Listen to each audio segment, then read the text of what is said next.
திமுகவுடைய தலைவர் நாங்கன்னு சொன்னது திமுக மட்டும் கிடையாது, புதிய திராவிட கழகம் போன்ற தோழமை கட்சிகளுடைய ஒத்துழைப்போடு, அவங்களுடைய உணர்ச்சியோடு, எழுச்சியோடு ஆளுநருடைய திமிரை நாங்க சேர்ந்து அடக்கி காட்டுவோம் அப்படின்னு நம்முடைய முதலமைச்சர் அவர்கள் சொன்னார். இதே மாதிரி 2 ஆண்டுகளுக்கு முன்பு இதே ஆளுநர் ஒன்று சொன்னார். திராவிடத்தை விமர்சித்து பேசினார். அப்பொழுது அண்ணா திராவிட முன்னேற்ற கழகத்துடைய பொதுச் செயலாளர் திரு எடப்பாடி பழனிசாமி அவர்கள் என்ன சொன்னார் தெரியுமா?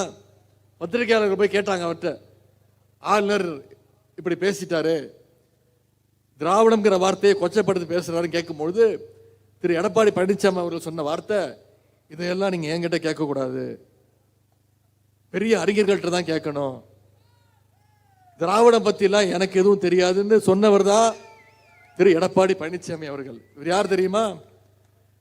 தன்னுடைய கட்சியுடைய பெயர்ல திராவிடம்ங்கிற பெயரை வச்சுக்கிட்டு அதையே விட்டு கொடுத்தவர் தான் திரு எடப்பாடி பழனிசாமி அவர்கள். அந்த பெயரையே மறந்தவர் தான் திரு எடப்பாடி பழனிசாமி அவர்கள். திராவிடத்தை மட்டும் அவர் மறக்கல, இன்னும் சொல்ல போனா அவர் எம்ஜிஆரே மறந்துட்டாரு, பேரறிஞர் அண்ணாவே மறந்துட்டாரு. இப்போதைக்கு அவர் மனசுல முழுக்க முழுக்க நிறைஞ்சிருப்பது அண்ணாவோ எம்ஜிஆரோ மறைந்த முதலமைச்சர் ஜெயலலிதா அம்மையோரோ கிடையாது. அவர் மனசுல முழுக்க முழுக்க நிறைஞ்சிருக்கிறது வெறும் அமித்ஷா அவர்கள் மட்டும்தான்.